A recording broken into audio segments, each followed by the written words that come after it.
എല്ലാവർക്കും നിസാനാസ് കിച്ചണിലേക്ക് സ്വാഗതം. ഇന്ന് വളരെ വ്യത്യസ്തമായിട്ടുള്ളൊരു മുട്ട റോസ്റ്റിൻ്റെ റെസിപ്പിയുമായിട്ടാണ് ഞാൻ വന്നിരിക്കുന്നത്. വെറും 2 മുട്ട കൊണ്ടാണ് ഇത് തയ്യാറാക്കി എടുത്തിരിക്കുന്നത്. നമ്മൾ സാധാരണ ചെയ്തെടുക്കുന്നതിൽ നിന്നും കുറച്ചും കൂടി വ്യത്യസ്തമായിട്ടാണ് ഇത് ചെയ്തെടുക്കുന്നത്. കഴിക്കാനും നല്ല ടേസ്റ്റാണ്. അപ്പോൾ ഇതെങ്ങനെയാണ് തയ്യാറാക്കി എടുക്കുന്നതെന്ന് നോക്കാം. വീഡിയോ സ്കിപ്പ് ചെയ്യാതെ ഫുള്ളായിട്ടും കാണണേ. അപ്പോൾ ഇത് തയ്യാറാക്കാനായിട്ട് ഒരു കുക്കർ അടുപ്പത്തേക്ക് വെച്ചിട്ടുണ്ട്. അതിലേക്ക് ഒരല്പം വെളിച്ചെണ്ണ ഒഴിച്ചു കൊടുക്കാം. ഇനി ഇതിലേക്ക് 2-3 അല്ലി വെളുത്തുള്ളിയും ഒരു ചെറിയ പീസ് ഇഞ്ചിയും കൂടെ ചതച്ചത് ഇതിലേക്ക് ചേർത്ത് കൊടുത്തിട്ട് പച്ചമണം മാറുന്നത് വരെ ഒന്ന് വഴറ്റിയെടുക്കണം. ഇതിവിടെ ആയിട്ടുണ്ട്. ഇനി ഇതിലേക്ക് 2 സവോള, മീഡിയം സൈസിലുള്ള സവോളയാണ് ചേർത്ത് കൊടുക്കുന്നത്.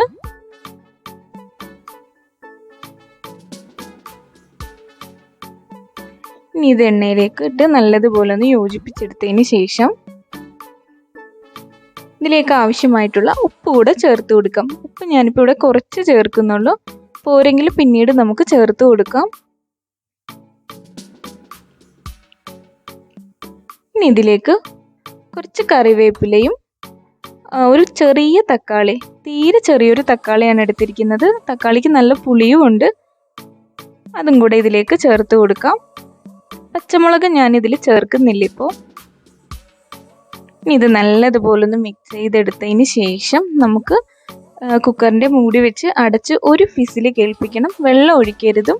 വെള്ളം ഒഴിക്കാത്തത് കൊണ്ട് തന്നെ ഒരു ഫിസിൽ കേൾപ്പിച്ചാൽ മതി. കൂടുതൽ നേരം ഇരുന്ന് കഴിഞ്ഞാൽ കരിഞ്ഞു പോകും. അപ്പോൾ ഇതാ നല്ലതുപോലെ വെന്ത് വന്നിട്ടുണ്ട്. ഇനി ഇതിലേക്ക് ആവശ്യമായിട്ടുള്ള പൊടികൾ കൂടെ നമുക്ക് ചേർത്ത് കൊടുക്കാനുണ്ട്. അതിനായിട്ടൊരു പാൻ അടുപ്പത്തേക്ക് വെച്ചിട്ട് അത് ലോ ഫ്ലെയിമിൽ ഇട്ടിട്ട് അതിലേക്കൊരു 1/4 ടീസ്പൂൺ മഞ്ഞൾപ്പൊടി, 3/4 ടീസ്പൂണോളം മുളക് പൊടി, 3/4 ടീസ്പൂണോളം തന്നെ മല്ലിപ്പൊടിയും ഒരല്പം ഗരം മസാലയും കൂടെ ചേർത്ത് കൊടുക്കുന്നുണ്ട്. ഇനി ഇതിലേക്ക് എണ്ണയൊന്നും ഒഴിക്കേണ്ട ആവശ്യമില്ല. എന്നിട്ട് ഈ പൊടികളുടെ പച്ചമണം മാറുന്നത് വരെ ഒന്ന് മൂപ്പിച്ചെടുത്താൽ മതി. ലോ ഫ്ലെയിമിൽ ഇട്ടിട്ട് വേണം ചെയ്യാൻ, ഇല്ലെങ്കിൽ കരിഞ്ഞു പോകും.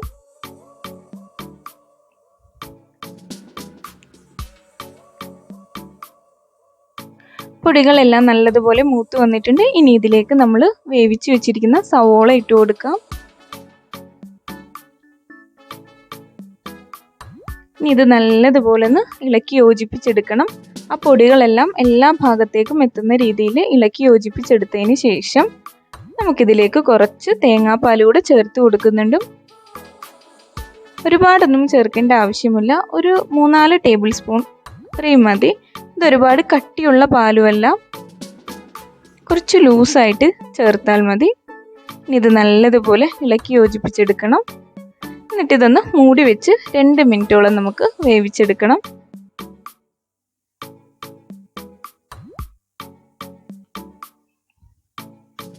ഇതിലേക്ക് ഞാനൊരല്പം ഉപ്പ് കൂടെ ചേർത്ത് കൊടുത്തിട്ടുണ്ട്. ഉപ്പ് പോരാഞ്ഞത് കൊണ്ടിട്ട് ഇനി ഇത് മൂടി വെക്കാം നമുക്ക്. ഒരുപാട് നേരമൊന്നും വെക്കണ്ട. ലോ ഫ്ലെയിമിൽ തന്നെ ഒരു 2 മിനിറ്റ് വെച്ചാൽ മതി. ഇനി ഇതിലേക്ക് യോജിപ്പിച്ചെടുത്തതിന് ശേഷം നമുക്ക് ഫ്ലെയിം ഓഫ് ചെയ്യാം. ഇനി ഇതിലേക്ക് ആവശ്യമായിട്ടുള്ള മുട്ട കൂടെ നമുക്ക് തയ്യാറാക്കി എടുക്കാം. ഞാൻ അതിനായിട്ട് ഇവിടെ ഒരു ഉണ്ണിയപ്പച്ചട്ടി എടുത്തിട്ടുണ്ട്. ഇതിലേക്ക് കുറച്ച് വെളിച്ചെണ്ണ ബ്രഷ് ചെയ്ത് കൊടുക്കുന്നുണ്ട്. ഒരുപാടൊന്നും വേണ്ട, ജസ്റ്റ് ഒന്നിങ്ങനെ തൂത്ത് കൊടുത്താൽ മതി. 2 മുട്ടയാണ് ഞാനിവിടെ എടുത്തിരിക്കുന്നത്. മുട്ടയും കുറച്ച് സവോളയും ഒരു പച്ചമുളകും കുറച്ച് കറിവേപ്പിലയും കൂടെ ഇട്ട് ബീറ്റ് ചെയ്തെടുത്താണ്. സവോള ഒരുപാട് ചേർക്കേണ്ട ആവശ്യമില്ല. ഒരു ചെറിയൊരു കഷ്ണം ചേർത്താൽ മതി. അത് നമ്മൾ സവോള അരിയുന്നതിൽ നിന്ന് 2-3 ഇത് പീസ് എടുത്ത് വെച്ചാൽ മതി. ഇതിലേക്ക് എല്ലാം ഒഴിച്ചു കൊടുത്തിട്ടുണ്ട്. ഇനി ഇതൊന്ന് അടച്ചു വെച്ച് വേവിക്കാം. നിങ്ങളുടെ കയ്യിൽ ഉണ്ണിയപ്പച്ചട്ടി ഇല്ലെങ്കിൽ അല്ലാതെ മുട്ട കുറച്ച് കനത്തിൽ പൊരിച്ചിട്ട് മുറിച്ചിട്ടാലും മതി. Same taste തന്നെയാണതും.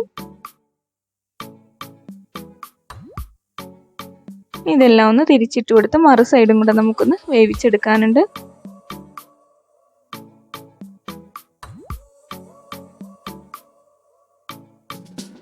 ഇതാ 2 സൈഡും ആയിട്ടുണ്ട്.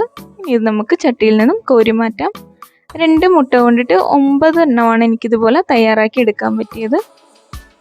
ഇനി ഇത് നമുക്ക് ഈ ഗ്രേവിയിലേക്ക് ചേർത്ത് കൊടുക്കാം. മുട്ട പൊരിച്ചിട്ട് ഗ്രേവിയിലേക്ക് ചേർക്കുന്നത് നമ്മൾ സെർവ് ചെയ്യുന്നതിന് തൊട്ട് മുൻപായിട്ട് ചേർക്കുന്നതായിരിക്കും കൂടുതൽ ടേസ്റ്റ്. ഒരുപാട് നേരം ഈ മുട്ട ഗ്രേവിയിൽ കിടന്നാലും അതിൻ്റെ ടേസ്റ്റ് പോകും. ഇനി ഇത് 2 മിനിറ്റ് ഒന്ന് മൂടി വെച്ച് മസാലയെല്ലാം മുട്ടയിലേക്ക് ഒന്ന് പിടിക്കാൻ വേണ്ടിയിട്ട് വെയിറ്റ് ചെയ്യാം. നമുക്ക് 2 മിനിറ്റോളം വെച്ചാൽ മതി. അപ്പോൾ ഇതിവിടെ ആയിട്ടുണ്ട്. ഇനി ഇത് നമുക്ക് സെർവ് ചെയ്യാം. അപ്പോൾ നമ്മുടെ വ്യത്യസ്തമായിട്ടുള്ള മുട്ട റോസ്റ്റ് ഇവിടെ തയ്യാറായിട്ടുണ്ട്. ഈ റെസിപ്പി നിങ്ങൾക്ക് ഇഷ്ടമായെന്ന് കരുതുന്നു. ഇഷ്ടമായിട്ടുണ്ടെങ്കിൽ ഒന്ന് ലൈക്ക് ചെയ്യണേ. എൻ്റെ ചാനൽ സബ്സ്ക്രൈബ് ചെയ്യാൻ മറക്കരുതും. ആ ബെല്ലൈക്കൺ കൂടി അമർത്തിയാൽ ഞാനിടുന്ന എല്ലാ വീഡിയോസും നിങ്ങൾക്ക് നോട്ടിഫിക്കേഷനായി ലഭിക്കുന്നതാണ്. അപ്പോൾ മറ്റൊരു എപ്പിസോഡിൽ നല്ലൊരു വ്യത്യസ്തമായിട്ടുള്ളൊരു റെസിപ്പിയുമായി നമുക്ക് വീണ്ടും കാണാം. Okay, bye, thank U.